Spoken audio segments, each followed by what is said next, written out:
My name is Cindy Saktiani from Informatics 24FX. Student ID 24312090. Today, I'm not just going to talk about facts or statistics. I'm going to talk about something real, something painful, and something that many people still pause to ignore: sexual violence. For years, so people have been told to stay quiet, to protect the family name, to avoid shame, but here this truth is it is not safe, it is a wound. A wound can heal if they are kept in the dark. That's why I believe speaking up is not weakness, it's courage, it is strength, and it is necessary. Berani bicara, berani lawan. Baru-baru ini publik diguncang oleh pengakuan seorang mahasiswa yang menyadari bahwa pelecehan yang dialaminya sejak kecil ternyata bukan perhatian, tapi kekerasan seksual. Dan pelakunya bukan orang asing, tapi keluarganya sendiri. Kenapa bisa terjadi? Karena selama ini korban takut dianggap aib, takut merusak nama baik keluarga, dan masyarakat lebih sibuk menyalahkan korban daripada melindunginya. Selama korban diam, pelaku merasa aman, karena diam sama dengan membiarkan. Bahaya kekerasan seksual oleh orang terdekat. Kita sering lupa bahwa pelaku kekerasan seksual bukan cuma mereka yang tidak kita kenal. Banyak korban justru disakiti oleh orang-orang yang mereka percayai, seperti ayah, paman, sepupu, bahkan sahabat sendiri.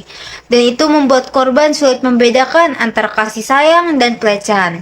Saat kecil mereka hanya merasa tidak nyaman, tapi belum tahu itu adalah bentuk kekerasan. Mereka butuh waktu bertahun-tahun untuk sadar. Fakta korban baru sadar saat dewasa. Banyak korban baru menyadari bahwa mereka adalah penyintas kekerasan seksual setelah bertahun-tahun, bahkan setelah dewasa. Dan ketika kesadaran itu datang, yang muncul bukan hanya rasa sakit, tapi juga rasa bersalah, malu, dan marah pada diri sendiri.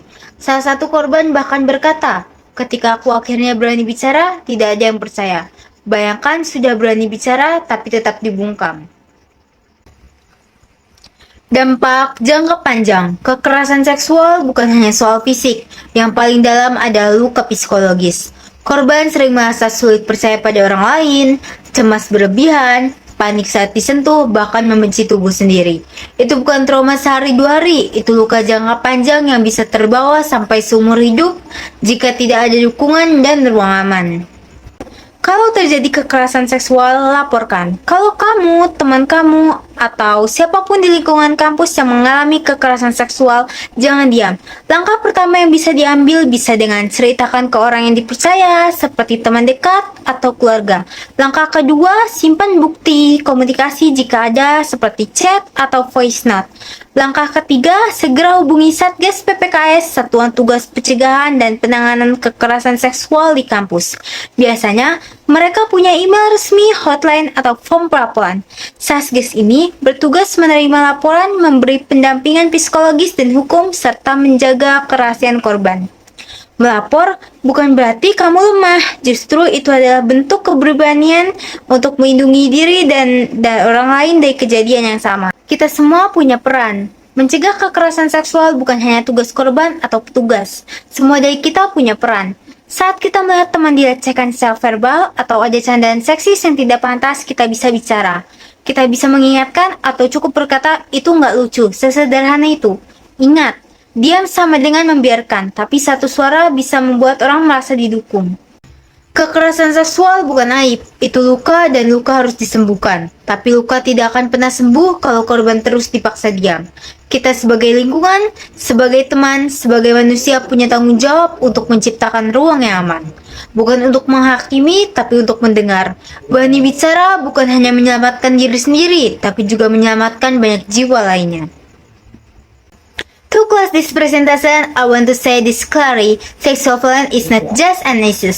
It is a crisis that seeds in silence and survives when we stay quiet. But when we speak, we break the cycle, we protect the next child, the next friend, the next student. So please, if you ever feel unsafe, speak up. If someone shares this story, listen. And if you witness injustice, don't look away. Let's not wait until it's too late. They create a world where survivors are no silence, but beliefs, support us, and heal it. Thank you for listening, and let's cause courage our silence.